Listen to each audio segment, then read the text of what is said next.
कि सबसे ज़्यादा लोगों में ऐसी मान्यता भी दी गई है कि अगर हमारा आरोग्य अच्छा ना हो, या फिर लोग ज़्यादातर ये सोचते हैं कि और मैंने देखा भी है कई लोगों को सजेस्ट करते हुए, तो मैं उसमें से थोड़ी सी अगर बात करने जाऊँगा कि हमेशा ऐसा ज़रूरी नहीं है कि हमारे जीवन में और हमारे घर में या हम किसी के लिए, माता पिता, हमारे बच्चे या XYZ कोई भी चीज़ के लिए, जिनका अगर आरोग्य अच्छा नहीं है, जिसमें कहीं ना कहीं प्रॉब्लम हो रही है, स्वास्थ्य में प्रॉब्लम हो रही है, कहीं ना कहीं हमने ऐसा देखा है कि लोग जब एक्सीडेंट या ऐसे कोई चीज़ों से ICU में, या फिर घर में कोई चीज़ में जैसे अटैक आ गया या कोई भी प्रॉब्लम हो गई, हार्ट अटैक वगैरह कुछ भी प्रॉब्लम होती है छोटी मोटी, हॉस्पिटलाइजेशन जब होती है, और वहाँ पर अगर हम देखते तो फिर हम कहते हैं ना कि भाई अभी दुआ करें भगवान की इसके लिए, तो ये दुआ के अंदर लोगों में एक ही यह चीज़ आती है कि आप एक काम करो, मृत्युंजय का अनुष्ठान कीजिए, यही सबसे बड़ी दुआ है, इससे ही होगा।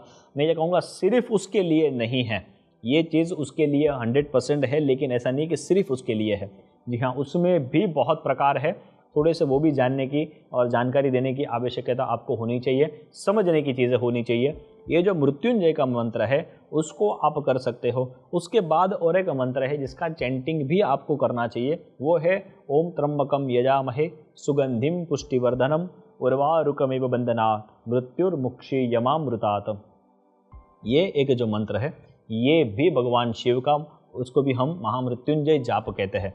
ठीक है, अब जब कोई क्रिटिकल सिचुएशंस होती है कहीं ना कहीं हेल्थ को लेकर, तो अगर स्पेशली अगर हम बात करें तो इसके आगे पीछे संजीवनी मृत्युंजय मंत्र को भी कहा जाता है। इसके अंदर ही एक चेंजेस है जिसको हम कहेंगे संपुट पाठ कहते हैं, इसको संपुट मंत्र का अनुष्ठान कहते हैं। संपुट यानी कि इसके मंत्र के पहले और मंत्र खत्म होने के बाद सिर्फ 2 और एक्स्ट्रा चीज़ों को ऐड किया गया है, वो है ओम हुम जुम सह ओम भूर्भुवस्वः ओम त्र्यंबकम यजामहे सुगंधिम पुष्टिवर्धनम उर्वारुकमिव बंधनात् मृत्युर्मुक्षी यमामृतात् ओम स्वः भुवः भुः ओम सह जुम होम ओम।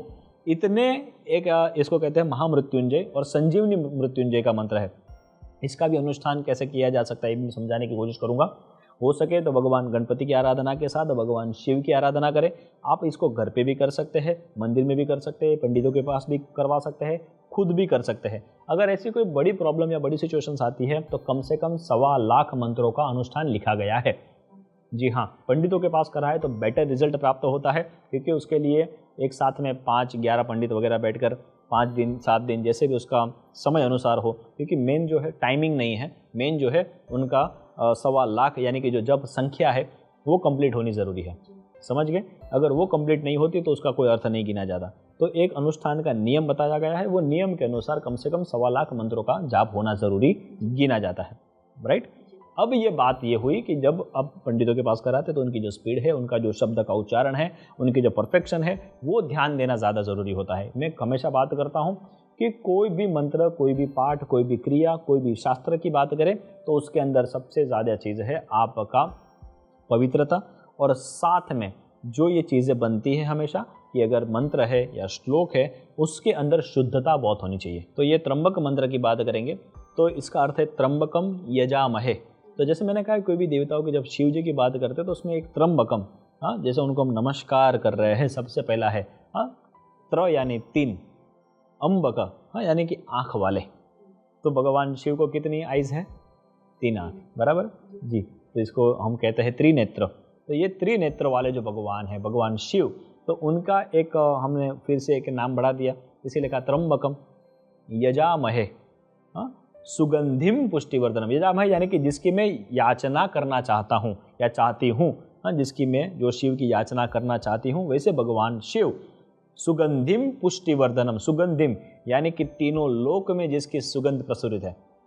राइट? जैसे कि हम जो सुगंध की बात करते हैं तो हमें ऐसा जब लगता है कि परफ्यूम की सुगंध हो गई, अगरबत्ती की सुगंध हो गई। राइट? तो ये सारी चीज़ की बात मैं यहाँ नहीं कर रहा हूँ। मैं यहाँ जो सुगंध की बात कर रहा हूँ वो हमारे आंतरिक पवित्रता की सुगंध है। ठीक है? हमारे अंदर जो पवित्रता है वैसी सुगंध वो कहाँ से प्राप्त होती है? तो भगवान शिव से प्राप्त होती है। जैसे कि एग्जाम्पल दिया गया है वो अगरबत्ती का। जैसे अगर हम अगरबत्ती यूज़ करते हैं तो एक घर में अगर अगरबत्ती जलाई जाए, अगर वो अगरबत्ती को रखा जाता है तो वो सिर्फ एक घर में नहीं लेकिन आजू बाजू के 10 घरों में भी सुगंध प्रसरित करती है। राइट जी? तो क्यों होता है ऐसा चीज़?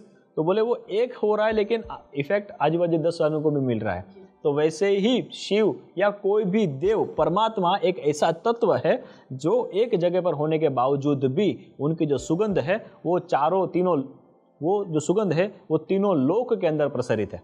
समझ गए? बुरुलोक, भुवरलोक और स्वर्गलोक। हाँ, यानी कि हमारे पाताल लोक के अंदर, पृथ्वी लोक के अंदर और स्वर्ग लोगों के अंदर भी, ये तीन जो हमारे लोक है, वो तीनों लोक में जिसकी सुगंध प्रसुरित है वैसे भगवान शिव है। कौन है? भगवान शिव। ठीक है, तो ये भगवान की जो सुगंध है, ये सुगंध भगवान की हमें सबसे ज़्यादा पुष्टिवर्धनम, ये सुगंध वाले हमारे भगवान, आगे शब्द गया सुगंधिम पुष्टिवर्धनम। पुष्टि का अर्थ ये होता है हमारी ताकत, हमारी अंदर की अंदरूनी ताकत। पुष्टि यानी कि हमारी हेल्थ भी कही जा सकती है।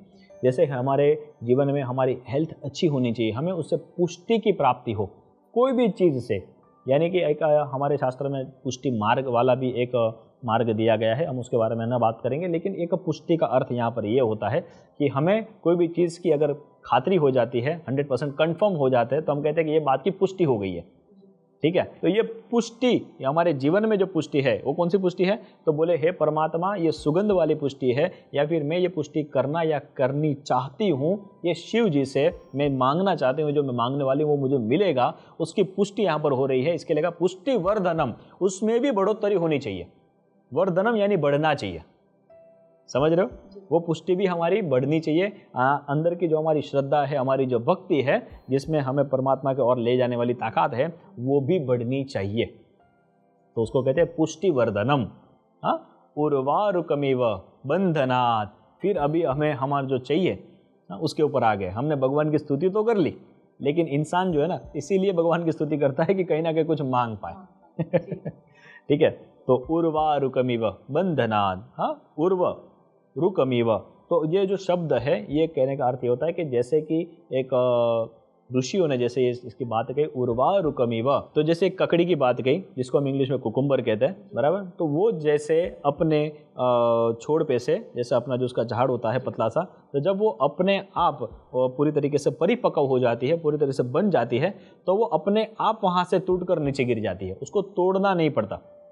तो उसी तरीके से जैसे अगर मेरी जीवन में हर चीज़ पूरी तरीके से मैं अगर पक जाऊँ, यानी कि कहने का अर्थ यह है कि हमारी लाइफ जहाँ पर बीत जाए, जहाँ लाइफ पूरी तरीके से मेरी स्पेंड हो जाए, ख़त्म हो जाए, तो उसी तरीके से बिना किसी रुकावट, झिझक या कोई भी प्रॉब्लम, हाँ, जैसे कि एक डाल पे से वो चीज़ अपने आप निकल जाती है, जिसमें कोई मेहनत नहीं करनी पड़ती, कोई दुख नहीं होता तोड़ने का, वैसे ही अगर मैं ये जीवन छोड़ के जाना चाहती हूँ या चाहता हूँ, तो उस तरीके से मेरा जीवन खत्म हो जाए कि मुझे कोई प्रकार का प्रॉब्लम या तकलीफ ना गिरे।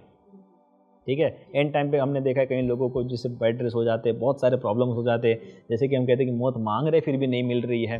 तो ये मंत्र का अनुष्ठान और जाप इसीलिए किया जाता है कि इस तरीके से अगर उनका लाइफ लाइन जो है वो ख़त्म हो चुकी है, लेकिन उनको अगर कोई भी अपने बंधनों के कारण, यहाँ पर बंधन के कारण, क्योंकि इंसान में जब तक इच्छाएं पूरी नहीं होती तब तक बंधन में से मुक्ति नहीं मिलती, वो मुक्ति के नहीं मिल रही तो उनको मृत्यु नहीं आ रही है। तो मृत्यु नहीं आ रही तो इसीलिए भगवान शिव की प्रार्थना करिए कि ऐसा एक मृत्यु उसको दे दीजिए कि जिसके कारण इस तरीके से वो फल जैसे टूट जाता है, वैसे ये संसार में से जीवन और मृत्यु के बंधन में से छूट जाए और आपकी तरफ उसको लेके जाइए, यानी कि मृत्यु की तरफ आप उसको लेके जाइए, यानी कि आप उनका काल बनकर आइए। इसीलिए ऐसा कहा गया है कि उर्वारुकमिव बंधनात् मृत्यु मृक्षि यमामृतातः।